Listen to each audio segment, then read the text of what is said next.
Hello guys. आज का video है मनी मार्केट के ऊपर। इस वीडियो में हम लोग देखेंगे जब कोई बैंक को पैसा चाहिए होता है तब उसको कहाँ से और कैसे मिलता है। जब कोई कॉरपोरेट को भी पैसा चाहिए होता है कहाँ से और कैसे मिलता है। और जब गवर्नमेंट को पैसा चाहिए होता है तब उनको कहाँ से और कैसे मिलता है।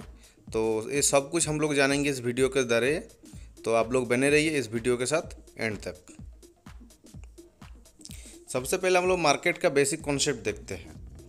मार्केट जहाँ पे दो आदमी मिलते हैं, जिसको कुछ बेचना है और जिसको कुछ खरीदना है, तो ये दोनों के बीच में एक डील होता है जिस जगह में, उसको मार्केट बोलते हैं। यहाँ पे हम लोग बहुत सारा मार्केट देखते हैं, जैसे कि fish market, vegetable market, share market. यहाँ पे दो आदमी आता है, किसी को खरीदना होता है, किसी को बेचना होता है। ऐसे शेयर मार्केट में भी किसी को शेयर बेचना होता है, किसी को शेयर खरीदना होता है। तो आगे बढ़ते हैं। ऐसे हम लोगों का है फिनेंशियल मार्केट, जहाँ पे पैसे का लेन देन होता है। यहाँ पे एक आदमी रहता है जिसको पैसे की ज़रूरत पड़ता है, उसको उधार ही लेना है, और एक आदमी रहता है जिसको पैसा एक्सेस है, तो उसको पैसा किसी को उधार ही देना पड़ता है। तो ये दोनों जहाँ पे मिलते हैं उस जगह को फिनेंशियल मार्केट बोलते हैं। तो आगे देखते हैं फिनेंशियल मार्केट के बारे में। फिनेंशियल मार्केट में हम लोग जो देखते हैं दो तरह का होता है, एक शॉर्ट टर्म के लिए, एक लॉन्ग टर्म के लिए। क्योंकि किसी को पैसा शॉर्ट टर्म के लिए लेना पड़ता है, किसी को पैसा लॉन्ग टर्म के लिए लेना पड़ता है। तो दो तरह से इसको डिवाइड किया गया है।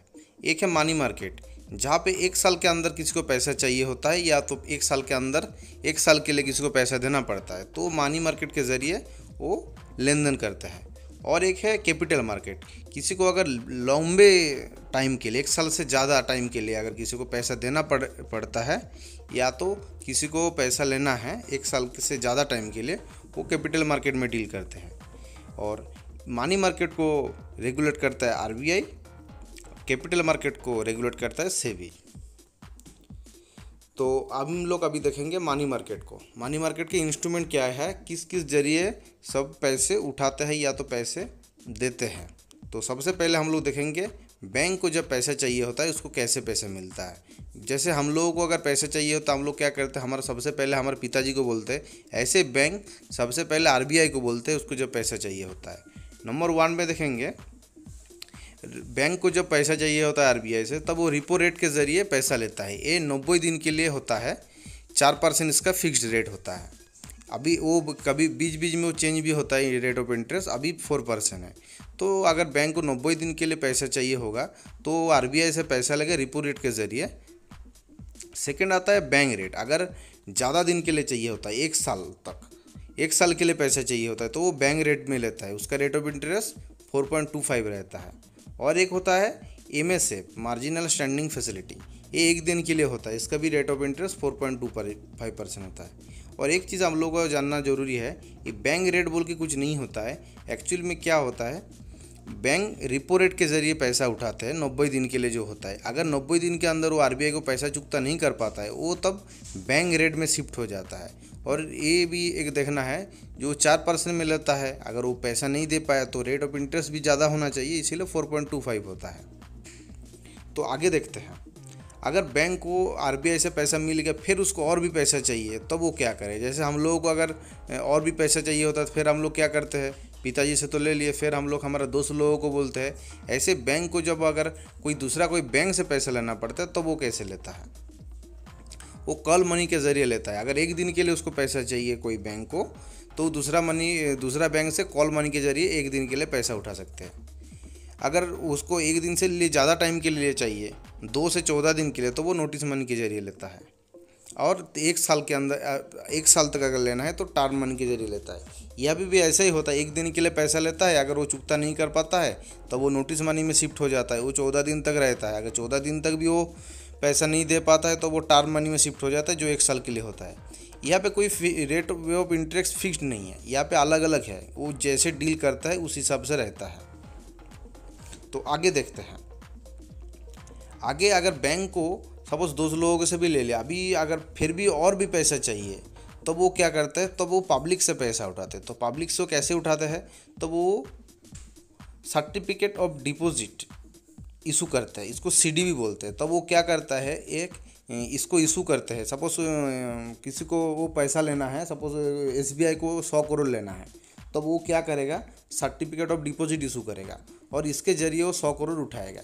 यहाँ पे एक चीज़ है, पब्लिक मतलब हम लोग नहीं है यहाँ पे बड़ा बड़ा आदमी लोग, जैसे म्यूचुअल फंड कंपनी हो गया, कॉरपोरेट हो गया, ये सब पब्लिक के अंदर आता है। हम लोग मनी मार्केट में हम लोग डील नहीं करते हैं डायरेक्टली। हम लोग को अगर मनी मार्केट में डील करना है या मनी मार्केट से पैसा उठाना है या पैसा देना है तो हम लोग को म्यूचुअल फंड के जरिए हम लोग कर सकते हैं।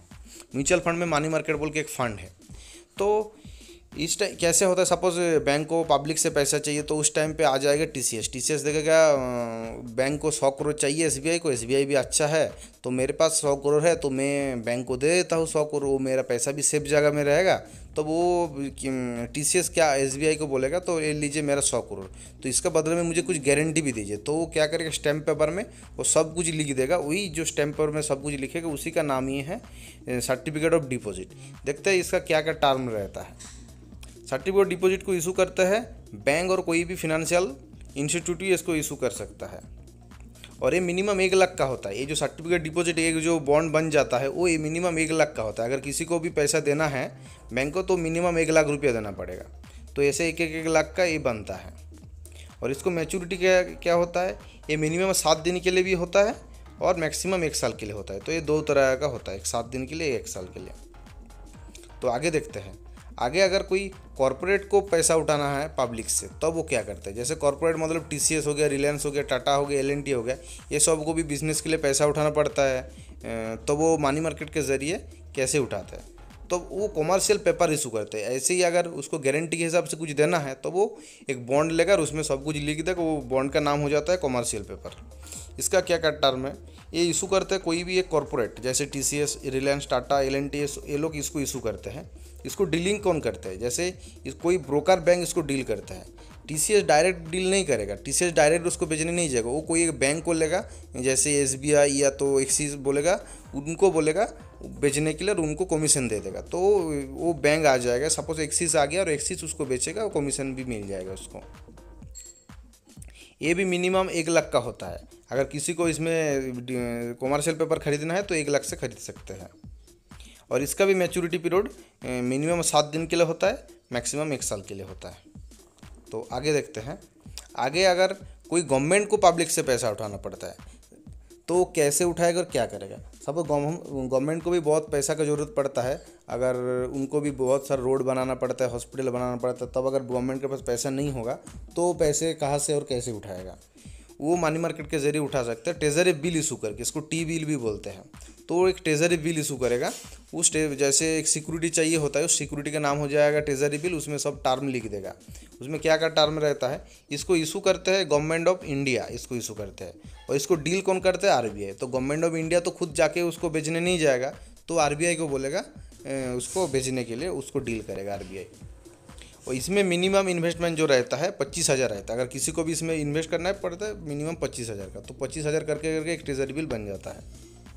तो इसका भी मैच्योरिटी 3 तरह का होता है। एक 91 डेज़ की में मैच्योरिटी होता है, एक 182 डेज़ में मैच्योरिटी होता है और 364 डेज़ में भी एक मैच्योरिटी होता है। तो 3 तरह का ट्रेजरी बिल देखने के लिए हम लोग को मिलता है।